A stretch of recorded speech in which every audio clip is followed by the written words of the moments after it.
बिस्मिल्लाहिर्रहमानिर्रहीम अस्सलामुअलैकुम वरहमतुल्लाहि वबरकातुहू। अज़ीज़ तलबा, पिछली क्लास में हमने आइसोटोप्स के बारे में आपको बताया था और बहुत तफसील से बताया था। हमारी कोशिश तो ये थी कि हम आइसोटोप की डेफिनेशन, एग्जाम्पल्स और यूजेस को एक साथ ही आपके सामने बयान कर दें, और हमने बोर्ड भी पूरा इसीलिए बनाया था, लेकिन वीडियो बहुत तवील हो रही थी, इसलिए हमने इसको दो हिस्सों में तकसीम कर दिया है। तो आज हमारा मौजू है यूजेस ऑफ आइसोटोप्स और uses of isotopes in daily life, यानी आइसोटोप के इस्तेमालात रोज़मर्रा ज़िंदगी में कहाँ कहाँ हो रहे हैं। आम तौर पर जो रेडियो एक्टिव आइसोटोप्स हैं वो मुख्तलिफ़ तरह से इस्तेमाल किए जाते हैं। तो आपके एक सिलेबस में बहुत सारे यूजेस तो शामिल नहीं हैं, सिर्फ 3 यूजेस शामिल हैं, तो हम इंशाल्लाह उन्हीं 3 के बारे में गुफ्तगू करेंगे। तो यूजेस बताने से पहले हम थोड़ा सा जो हमने आपको आइसोटोप के बारे में बताया था एग्जाम्पल के साथ, उसको रिव्यू करेंगे, उसका फीडबैक देंगे और फिर उसके बाद इंशाल्लाह यूजेस के बारे में गुफ्तगू होगी। तो शुरू करते हैं, पहले फीडबैक और उसके बाद यूजेस ऑफ आइसोटोप। एक ही एलिमेंट के एटम्स जिनमें प्रोटॉन की तादाद तो सेम हो, एक बराबर हो, लेकिन न्यूट्रॉन की तादाद बढ़ जाए या डिफरेंट हो, वैसे बढ़ती है आमतौर पर, कम नहीं होती, ज्यादा ही होती है, तो वो आपस में क्या कहलाते हैं? आइसोटोप्स। जैसे हमने हाइड्रोजन आपको बताया कि हाइड्रोजन में नॉर्मली कोई न्यूट्रॉन नहीं होता, एक प्रोटॉन होता है बस।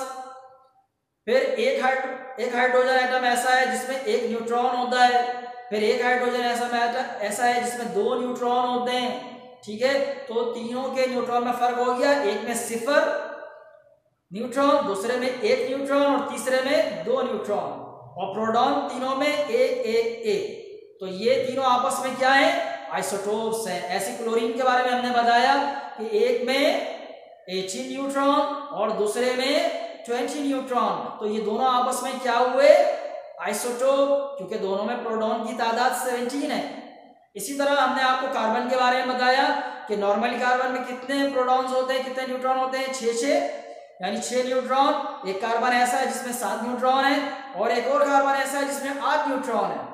तो ये तीनों आपस में क्या है? आइसोटोप्स हैं, क्योंकि तीनों में प्रोटॉन्स की तादाद तो 6 है, लेकिन तीनों में न्यूट्रॉन की तादाद में इख्तिलाफ है, एक में 6, एक में 7 और एक में 8। तो उम्मीद है कि ये आइसोटोप आपको समझ में आ गए होंगे। आगे समझ में? अब बात करते हैं इनके इस्तेमाल के बारे में। ये इस्तेमाल कहाँ कहाँ होते हैं?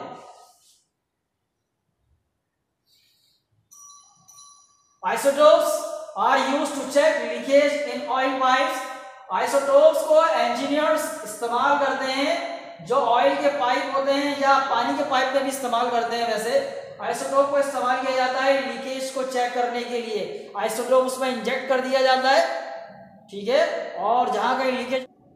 तो अब बात करते हैं कि ये लीकेज पता किस तरह चलती है कि कहाँ लीकेज है और कहाँ नहीं है। क्योंकि ये जो आइसोटोप इंजेक्ट किए जाते हैं ये रेडियो एक्टिव होते हैं, तो इनमें से रेज़ निकल रही होती हैं, तो वो रेज़ मशीन के ज़रिए ट्रेस की जाती हैं, और जहाँ लीकेज हो, जहाँ से लाइन ब्रेक होती है, तो लाजमी तौर पर वहाँ से जो रेज़ निकलेंगी वो बड़ी मिकदार में होंगी। तो जिस जगह से ज़्यादा मिकदार में रेज़ निकल रही होती हैं उसी जगह पे खुदाई की जाती है या उस जगह को चेक कर लिया जाता है और उसे फिर रिपेयर कर दिया जाता है। तो इस तरह पाइप में किस जगह लीकेज है वो पता चल जाती है।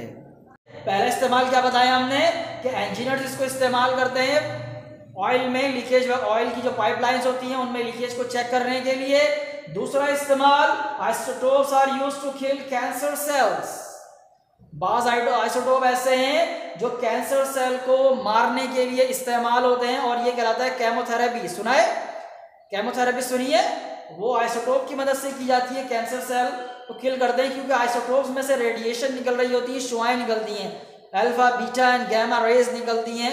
ये अब आगे क्लासेस में पढ़ेंगे तो आपको पता चल जाएगा रेज क्या होती है। अभी सिर्फ आप रेज याद रखें कि आमतौर पर आइसोटोप में से रेज निकलती हैं, वो रेज कैंसर सेल को किल करने के लिए इस्तेमाल होती हैं।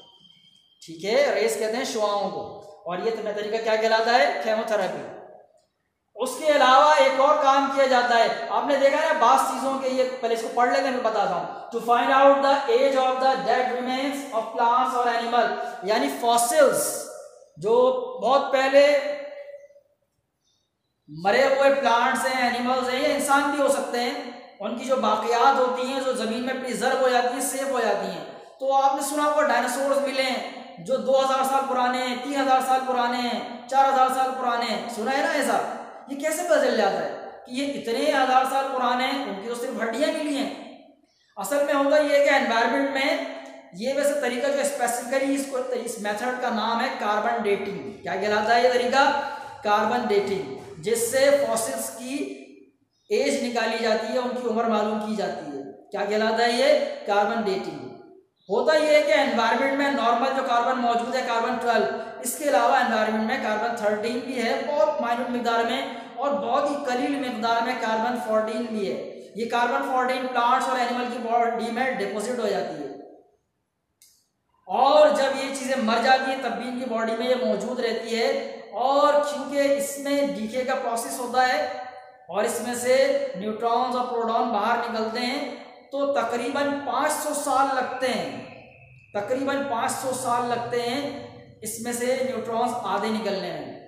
तो उसके जरिए ये जो पार्टिकल्स में रिलीज होते हैं ना सैकड़ों साल के बाद, उसके जरिए एज को कैलकुलेट किया जाता है। ये मैंने बहुत ही सादा आपको बताया है, इतना सादा तो नहीं होता, लेकिन अभी आप छोटी क्लास में हैं तो वो सादगी से मैंने बताने की, सिंपल तरीके से बताने की कोशिश की है। ठीक है, इस तरह ये जो कार्बन डेटिंग का अमल होता है, यानी फॉसिल्स की एज कैलकुलेट की जाती है। तो आज की क्लास में हमने क्या क्या पढ़ा? हमने आइसोटोप्स के बारे में पढ़ा कि आइसोटोप्स क्या होते हैं। Atoms of the same elements होते हैं, एक ही एलिमेंट से ताल्लुक रखने वाले एटम्स होते हैं। उनमें प्रोटॉन की तादाद भी सेम होती है, लेकिन न्यूट्रॉन की तादाद मुख्तलिफ होती है। और isotopes are heavier atoms of the same element. Isotope एक ही एलिमेंट के भारी एटम होते हैं। क्यों भारी हो जाते हैं? क्योंकि मास नंबर बढ़ जाता है। मास नंबर क्यों बढ़ता है? न्यूट्रॉन की तादाद ज्यादा हो जाने की वजह से। तो कुछ मिसालें हमने यहाँ बताई हैं आपको, बहुत सारी मिसालें, ये आसान मिसालें लिखी कुछ सादी सी। Hydrogen has 3 isotope, carbon has 2 isotopes, sorry chlorine has 2 isotopes and carbon has 3 isotopes.